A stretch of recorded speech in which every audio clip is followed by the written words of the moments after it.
Hi and welcome to another episode of Entrepreneurs of Africa. My name is Sara Abdelrahman and today we have a special guest. I'm pretty sure everyone will recognize her from a lot of ads going around on Facebook right now. We have with us Noti from Noti by Nature.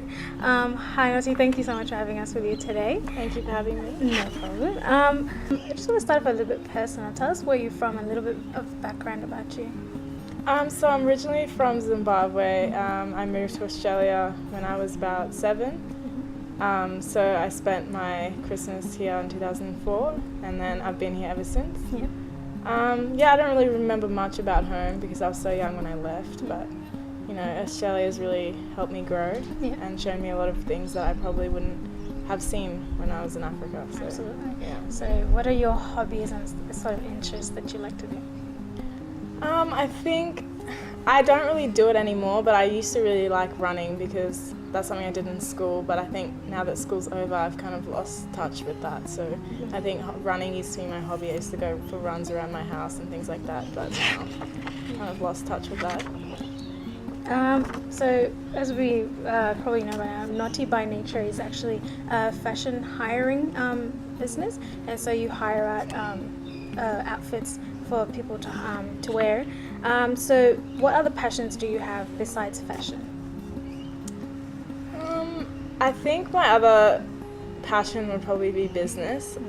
I don't necessarily fashion is of course my passion, but also business, developing an empire in my future is probably something that I want to do. It doesn't necessarily have to be fashion, but I'd like to start my own business. It could be anything, but I just want to be a business owner and build an empire out of that. So, yeah. So I think that makes a really good mix, actually. So just give us a little brief outline about Noti by Nature and what you guys do.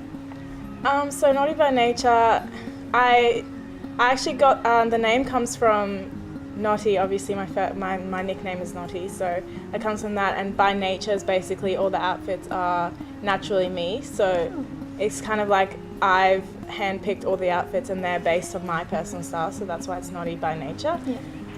Basically I started it mid last year just because I had a passion for designer clothing, and I just thought, what's the point of buying something for, I don't know, $400 and just wearing it once and then never getting a return for it. So I thought maybe I should start a business out of this and start hiring things out, and that's how it basically started. Wow, so you only hire out, so is it just a full outfit or just like the dress?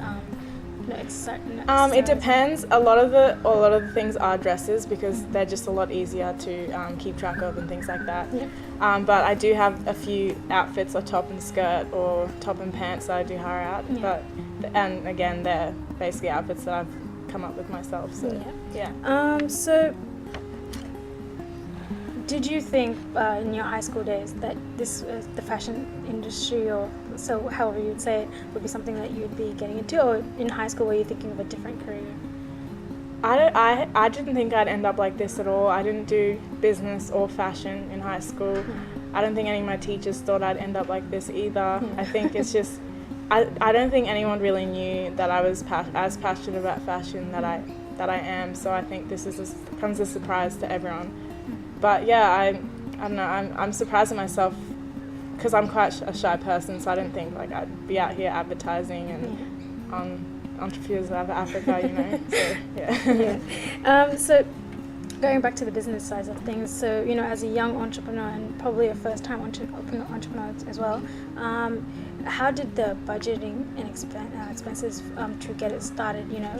Obviously they're, I guess, designer outfits, and so just to have that collection and be able to afford all of that, how did you manage that, the budgeting expenses? It was really difficult because at the time when I started it, I actually was just working a casual job, didn't really get that many shifts. So then I just decided to wrote up like a contract kind of thing and a proposal for my parents, and I basically just said to them, I need your help, I want to do this, but I can't do it by myself because I just don't have the money. So I wrote a proposal and I had all the stock I wanted to buy and all the prices, and I said, this is how much I need and this is when I'll pay you back. And then basically they approved it. They're like, yes, it sounds great. And then I basically got a loan to start off, and ever since then I paid them back, and now I'm just earning my own money, so which is Wow, good. that's Yeah. really interesting. So you were really formal taking that step with your parents. So would you say, do they continue to support your business in that kind of way, or how else do you? I think they were wary at first because I kind of took it as a hobby at the start. It was just something on the side, but now that it's become my main thing, I think their support has grown a lot, and they actually want to invest in the business, like shares and things for the future, because I think it's growing a lot. Yeah. And are you possibly looking for like maybe other partnerships or anything like that? Would you? Yeah, look into that? I'm actually working on a partnership right now with a designer who's going to be designing some of my my own collection, my own clothing. So yeah, I'm always looking for someone to work with because it's a hard job doing it by myself. Absolutely. Yeah. So that's something really exciting to look forward to. Yeah. I think. So for the just carrying out the business and everything. So is it something that you do independently on your own, or do you have possibly a team to help you manage it? It's all done by myself. It's really difficult with uni and stuff because it is very demanding. I'd probably get 5-6 messages a day, and people want answers straight away, and sometimes you just can't. But it's just something, because it's my vision and it's clothes naturally picked by my own vision and clothes handpicked by me. It's really hard to have someone else helping me because our visions wouldn't really go together. So I kind of have to do it by myself at this point. So possibly for the future, maybe if you expand, possibly put together a team, but for now it's staying just you. All right, so you did mention that you study. So how do you manage studying and running a business at the same time? It's really, really difficult because uni obviously is very demanding. I'm a full-time student, so running a business on the side is not really something that's really easy to do, especially with group assignments. It's hard to explain to my group that I can't always be there or can't always attend meetings because I've got business things to do. But it's a learning process, and it's something, I'm studying business and obviously running a business, so it works together, and it's really helpful for me, so I need to finish this degree. But yeah, obviously being a full-time student and running a business, it's very, very difficult at times, but I mean, I've made it this far, so. And you're probably learning a lot from it yeah, as well. I am, so yeah. Awesome. So, just about your the stuff that you hire, what are the prizes and size, kind of, how do they vary? I try and get garments that will range in size, so like stretchy material is really good, so that it won't just fit one size, it can fit a number of sizes. So most things, I have sizes about 6 to 12, so yeah, most of the things like play suits and dresses, I like to have them that stretchy so they fit a range of sizes. That's it. And so would you say there's any difference between possibly, because you see a lot of big established hiring businesses out there, and so what are the benefits of possibly going for Noti by Nature rather than something else bigger? I think I've done my research, obviously my market research, and I think I have an advantage of being a small business because it's a lot more personal with me. Like the bigger businesses, it's not really personal. You go on their website, you just order, you never really get to know the person, kind of thing. But me, I have handmade delivery bags, everything. I go deliver things to people's houses and things like that, so you get to know the owner. And I've had people come back a few times. I have regular customers, you know what I mean, and they just message me on Facebook hey Noti, can I please hire this? And it just works on a more personal level, and I think that's the advantage I have. And a lot of the time girls will be like, oh, my friend hired something from you, and she said that you have really good stuff, can I please hire something? So it works a lot better being personal with your clients as well. Yeah, on a I would personal assume level. so. And so you have regular customers and also word of mouth working for you for marketing. So what other type of marketing do you do for your business? I like social media marketing is really, really good for me. Running competitions as well on Instagram. Could you give us an example possibly of a competition? A competition I ran in Easter was pretty much just this photo. I uploaded a custom photo that I made, a competition photo, and it was just this photo, tag a friend, and then you'll go in the draw to win 50% off your next hire. Wow. That went really well. I got about 50 comments and likes as well. This girl that I went to school with ended up winning, and she was so happy. I didn't expect people to think, Be so be so interested and think so highly of just winning 50% off something to hire. But she was really, really happy, and I just think I'm going to keep doing things like that. But that's a really good way of marketing, because I got a lot more followers from that, because people were tagging their friends and being like, oh, look what's going on here. You can probably win 50% off a designer garment to hire. So absolutely, and I think, you know, you're doing a great job so far, and I think obviously as young entrepreneurs, as someone who's a first-time entrepreneur, you would face a lot of challenges getting like even just starting up and getting to the level that you're at right now. So what are some of the challenges you faced starting up or during your business, and how have you overcome them? I think some of the time I lost faith in myself. There was an instance where one of my garments was ruined, and it just because I'm a small business, I don't really have that many. Like I have 10, 12 garments, and they're all things that I bought myself and that I like to wear, like that I've worn at least once. So when something of yours gets ruined, it's obviously really devastating. So then, something of mine got ruined, and I was just devastated, and I thought, what's the point of doing this business if things are just going to get ruined like this? But I mean, it all turned out for the best. I ended up replacing it and things like that. But those are also the challenges.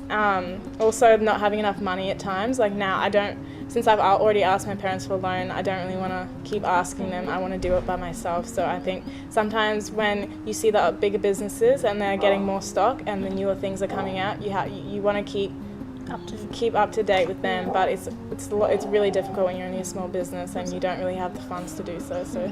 Yeah. So how do you deal with, like you said, any of your garments, any of your clothes getting damaged or ruined? So would it, for example, if a customer was to damage an outfit, would it be your responsibility or their responsibility to fix that? It's been a learning process, because at the start I didn't really think about anything ever being ruined. Like it's not something I really thought about, because I thought it'd never happen. But then when it did happen, I decided to come up with a contract. So it has all the details of what happens if you do damage a garment or ruin it. And that means that they have to pay the full retail price of the garment. And that obviously would pay to replace it. But a lot of the time you can't really replace it because it's out of season. So, I mean, you just get the money for the garment. But that's a contract that now you have to sign once you hire a garment. Yeah, and so for example, if someone was to hire something and then last minute change their mind and want to hire something different, is there a swap offer that you do? Or? It hasn't really happened to me before, but there's sometimes when people will hire a garment and then last minute decide not to wear it. But I have a policy for that. It's just if I've already said no to a few people and let you hire it, then I'm like I'm not really liable for you not deciding to wear it. Like it's just unfair for the people I've said no to, and it's a loss of money, so I can't really afford to do that. Yeah. So give us a few examples of like some brands you offer for hiring. They're mostly all Australian brands, which is good. I have Zimmerman, by Simone Zimmerman. She's an Australian designer. Beckham Bridge also. There's Maury and Eve as well. We have some Alexander Wang in there, which is good. Yeah, we have mostly Australian brands. I like to keep it within Australia. Yeah. Awesome. So for expansion, possibly, because we were talking about that earlier, so what can we expect to see possibly from Noti by Nature, let's say in the next 6 or 12 months? For me, I'm currently designing my own collection. So that's probably what you're going to see in the next 6 months. I don't like right now. I'm more working on my website and trying to develop that, so all orders will go through my website. But yeah, in the next 6 months, you'll probably see a new collection from me, and I've got a few business ideas that I won't share right now, but you'll see in the next few months. But yeah, that's what I'm kind of working on now, my own designer line. Yeah. And so, for someone who's interested in hiring from you, how can they contact you? So you can either contact me, Facebook. Instagram is basically the best way to contact me, because that's the main form of marketing that I use, so I'm always on my Instagram account. Otherwise, just my personal Facebook or email. All the details are on the Instagram page and the Facebook page, so email, Facebook, Instagram. Yeah. Awesome. Thank you so much for having us with you today. I hope that you guys took some notes from that and really picked up on some important things that you were possibly after. We are coming to the end of season 1 of Entrepreneurs of Africa, and I believe we have 1 episode left. So stay tuned for that, and we'll see you next time.